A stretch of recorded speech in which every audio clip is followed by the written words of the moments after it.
MDH चना मसाला, असली मसाले सच सच। Welcome back. एक बार फिर से आप सभी लोगों का स्वागत है। अमेरिकी राष्ट्रपति जो बाइडेन ने भी मनाई दिवाली। राष्ट्रपति जो बाइडेन ने दिवाली पर जलाया दीपक। दिवाली पर संदेश के प्रतीक के रूप में दिया जलाया। बाइडेन ने ज्ञान, प्रेम, एकता की रोशनी का दिया संदेश। तो ये बड़ी खबर है। राष्ट्रपति जो बाइडेन ने भी दिवाली पर दिया जलाया। और देखिए, दिवाली को दियों का ही त्योहार कहा जाता है, खुशियां बांटने का त्योहार कहा जाता है। देश में देखिए उन्होंने भी सांकेतिक तौर पर दिया जलाया। और अमेरिकी राष्ट्रपति जो बाइडेन की दिया जलाने वाली वो तस्वीरें भी आप देखिए। फिलहाल आपके सामने राष्ट्रपति जो बाइडेन ने दिवाली पर दिया जलाया। ये देखिए तस्वीरें, जब वो दिया जलाते नजर आए, संदेश के प्रतीक के रूप में ये दिया जलाया उन्होंने। तो वो तस्वीर भी आपके साथ।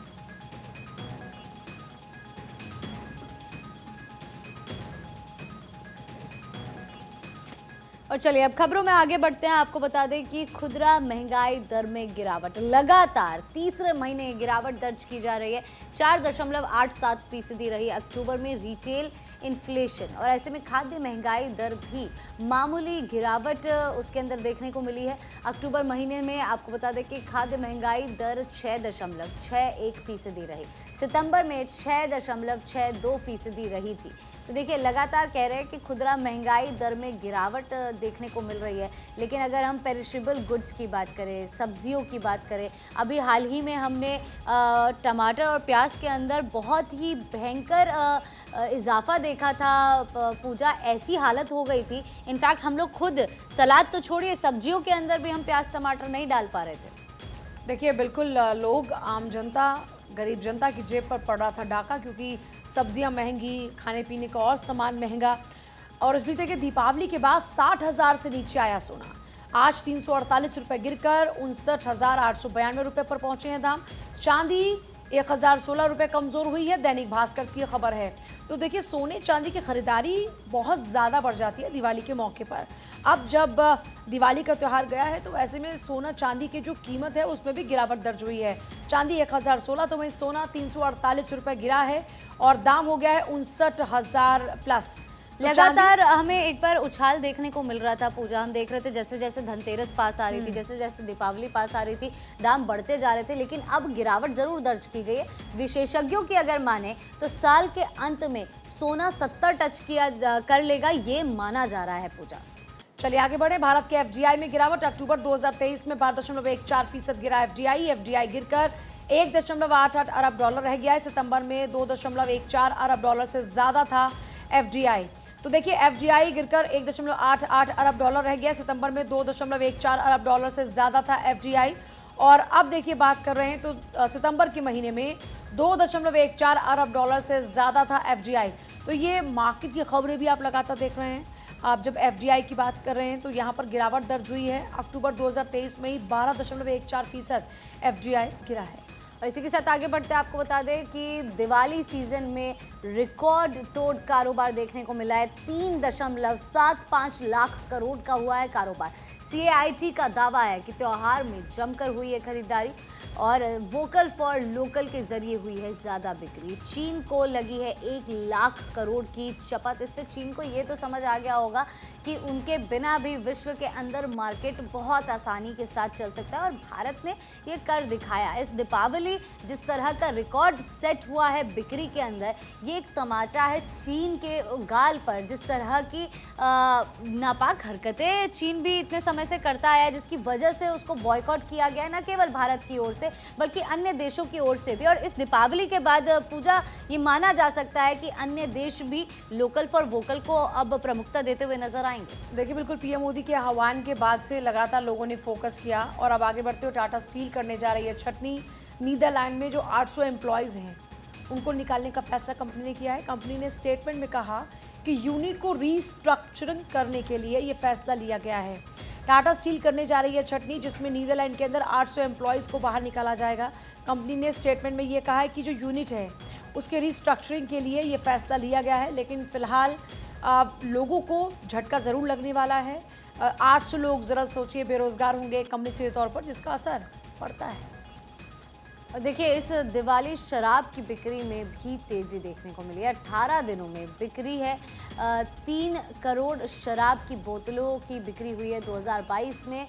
अगर हम तुलना करते हैं साल 2022 की तो लगभग दोगुनी शराब इस बार बिकी है। इंडियन एक्सप्रेस के हवाले से एक खबर हम आप तक पहुंचा रहे हैं। आप जानते ही होंगे बखूबी खुद भी कि दिवाली एक ऐसा त्यौहार है जिसके लिए जश्न बहुत ही ज़्यादा ग्रैंड लेवल पर लोग करना पसंद करते हैं और ऐसे में शराब भी बहुत ज़्यादा पीते हैं दिवाली के दिन लोग। तो बिक्री की अगर हम बात करें साल 2022 की तुलना हम इस साल से कर रहे हैं तो दोगुनी शराब इस बार बिकी है दिवाली पर। काफ़ी बड़ी बड़ी पार्टीज़ होती हैं ऑर्गेनाइज जब दिवाली का मौका होता है, सभी लोग गेट टुगेदर करते हैं और ऐसे में शराब परोसी जाती है, शराब की बिक्री बहुत बढ़ जाती है क्योंकि लोग पार्टीज़ करते हैं।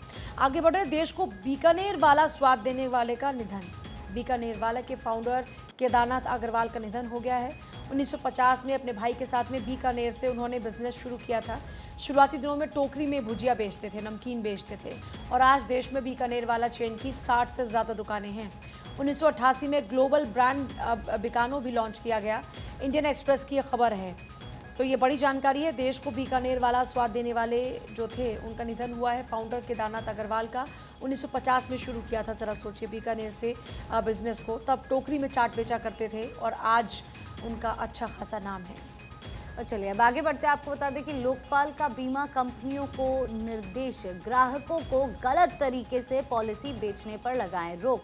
दिल्ली क्षेत्र की बीमा लोकपाल सुनीता शर्मा ने निर्देश दिए हैं कंपनियों को उत्पादों की गलत बिक्री से बचाना चाहिए। TPA की भूमिका की करे समीक्षा। साल 2022 से 23 में मिली थी 55,946 शिकायतें। देखिए आपने खुद ने भी कभी महसूस किया होगा, हमने भी पूजा महसूस किया है कि जब बीमा बेचने के लिए आते हैं तो किस किस तरह की बातें की जाती है, किस तरह से बीमा बेचने की कोशिश की जाती है। जुबान अलग होती है और उसके बाद में जब आप खरीद लेते हैं तो जुबान ही बदल जाती है।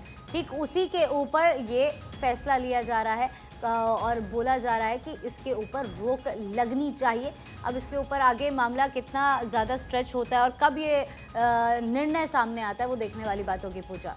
और मैच की बात है तो आयुषी आपसे बेहतर कौन एक्सप्लेन कर सकता है। देखिए सेमीफाइनल मैच के लिए टीम इंडिया मुंबई पहुंच चुकी है। तस्वीरें सामने आ चुकी है। 15 नवंबर को ही आपको बता दें न्यूजीलैंड और टीम इंडिया भिड़ती हुई नजर आएगी, यानी कि कल पत्नी और बेटी के साथ नजर आए रोहित शर्मा। ये तस्वीरें कल की है, मैंने भी ये तस्वीरें देखी थी। बुमराह, शमी और शुभमन गिल भी नजर आए थे।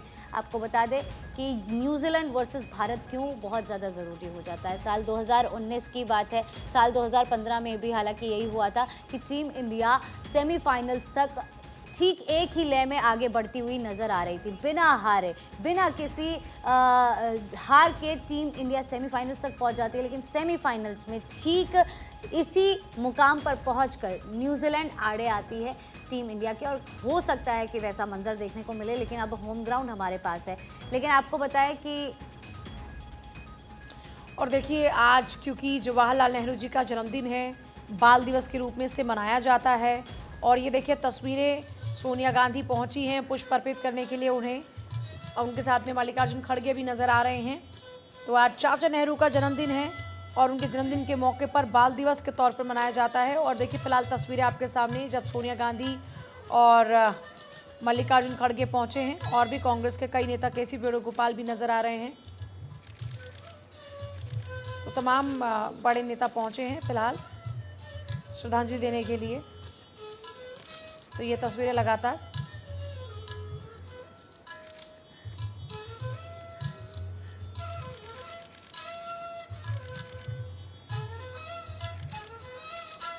बाल दिवस का मौका है। जवाहरलाल नेहरू जिनको चाचा नेहरू कहा जाता है, आज उनका जन्मदिन है और उनके जन्मदिन के मौके पर आप फिलहाल तस्वीरें देख रहे हैं जब उन्हें नमन करने, उन्हें श्रद्धांजलि देने पहुंचे हैं सोनिया गांधी, मल्लिकार्जुन खड़गे। बाल दिवस हर साल 14 नवंबर को मनाया जाता है। 14 नवंबर को ही, क्योंकि भारत के पहले प्रधानमंत्री पंडित जवाहरलाल नेहरू के जन्म हुआ था, उनका जन्मदिन है उनका आज, और इसी दिन को सेलिब्रेट किया जाता है बाल दिवस के रूप में। क्योंकि PM पूर्व पीएम जवाहरलाल नेहरू बच्चों से बहुत प्यार करते थे और बच्चे भी नेहरू जी को चाचा नेहरू कहकर पुकारते थे। बच्चों से चाचा नेहरू के प्यार को देखकर ही 14 नवंबर का दिन बाल दिवस के रूप में मनाने का फैसला किया गया। 27 मई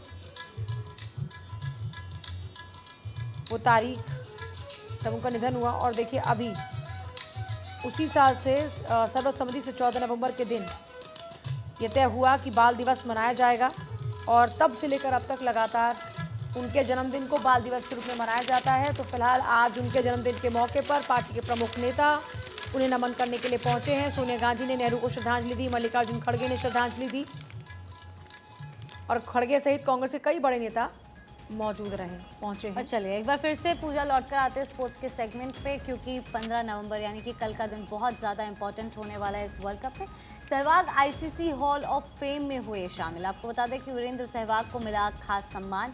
आईसीसी हॉल ऑफ फेम में शामिल हुए वीरों, और ऐसे में बता दें कि पूर्व महिला क्रिकेटर डायना एडुलजी को भी जगह मिली। सहवाग का करियर, सहवाग का टेस्ट में उच्चतम प्रदर्शन, स्कोर 319 रन है। आपको बता दें कि ये किसी भारतीय का टेस्ट में सबसे बड़ा स्कोर है। सहवाग ने साल 2008 में दक्षिण अफ्रीका के खिलाफ चेन्नई में 319 रन बनाए और कुल मिलाकर सहवाग के नाम 104 टेस्ट मैचों में 8,586 रन है, जिन्हें आपको बता दें कि उन्होंने 49.34 की औसत से बनाया था। 251 वनडे में सहवाग ने 35.05 की औसत से 8,273 रन बनाए हैं। तो वहीं आपको बता दें कि साल 2007 में T20 विश्व कप और साल 2011 में वनडे विश्व कप जीतने वाली टीम के सदस्य भी वो रहे हैं।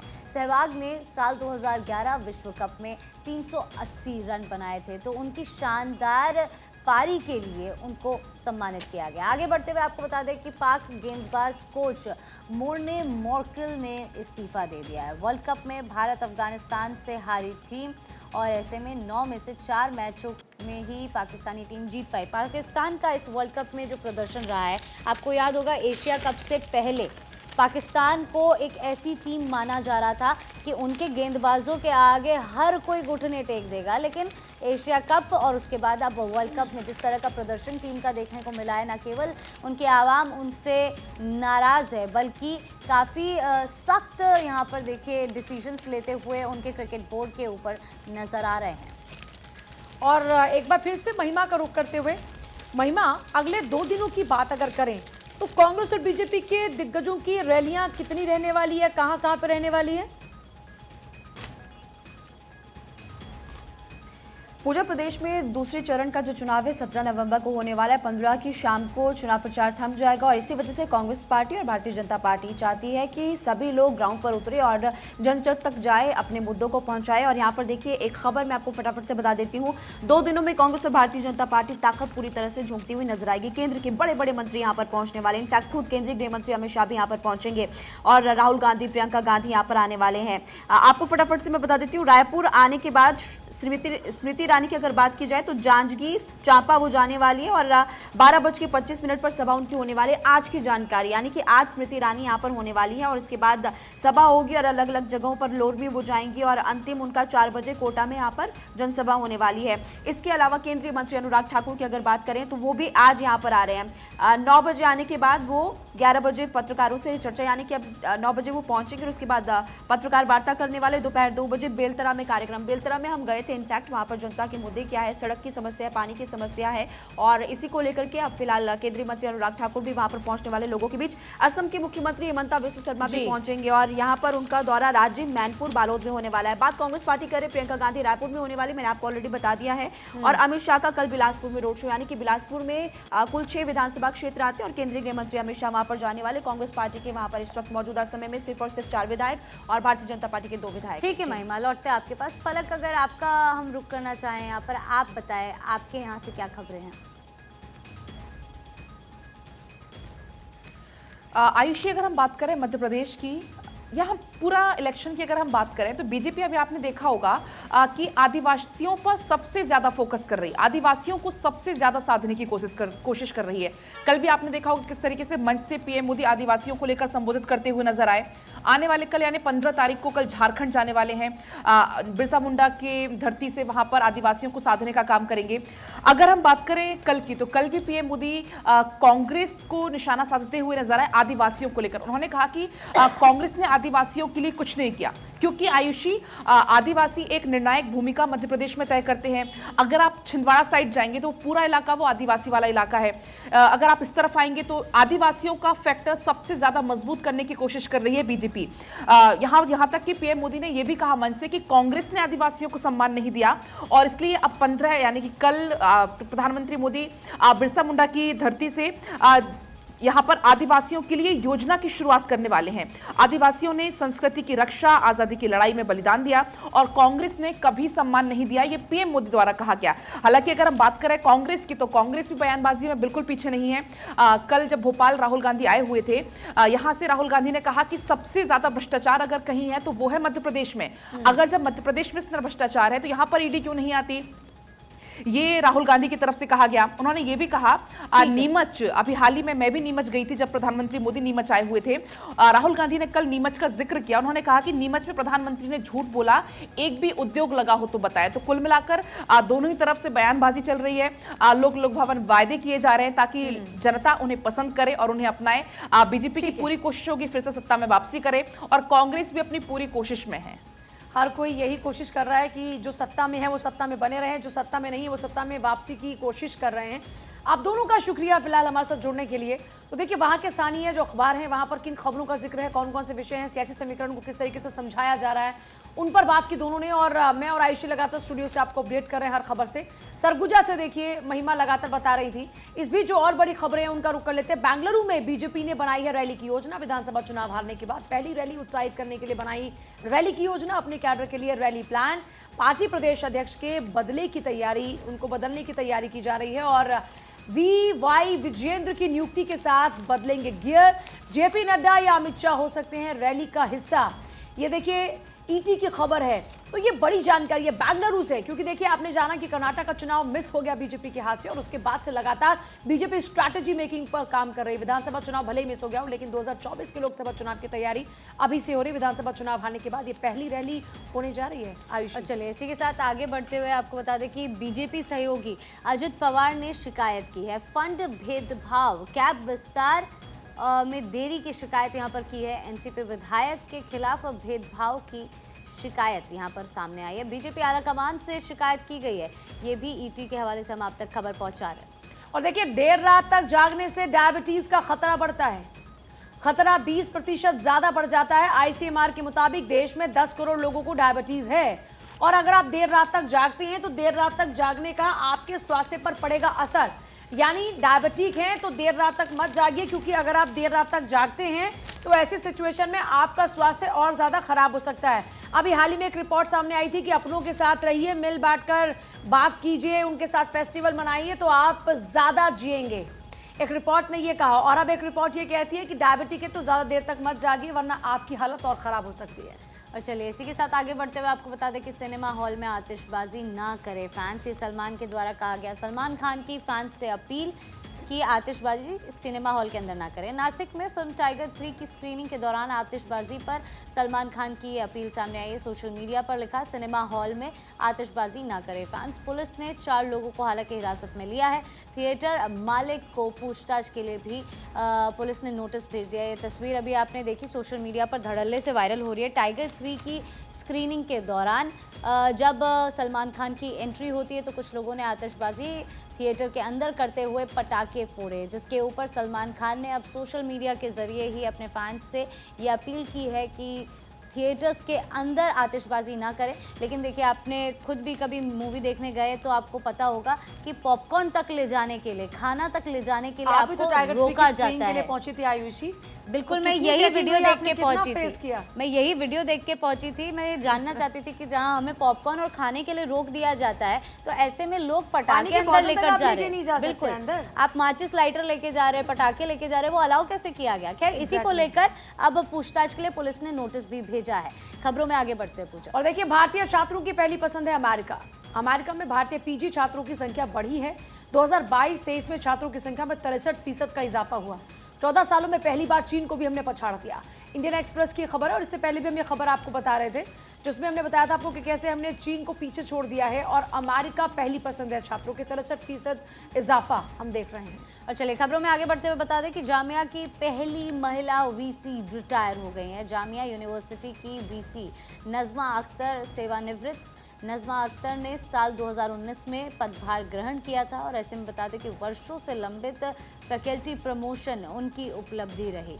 कई बार छात्रों के प्रदर्शन से भी विवादों में संस्थान आई और ऐसे में Bengaluru national school of law से करियर की शुरुआत उन्होंने की। इंडियन एक्सप्रेस के हवाले से खबर हम आप तक पहुंचा रहे हैं।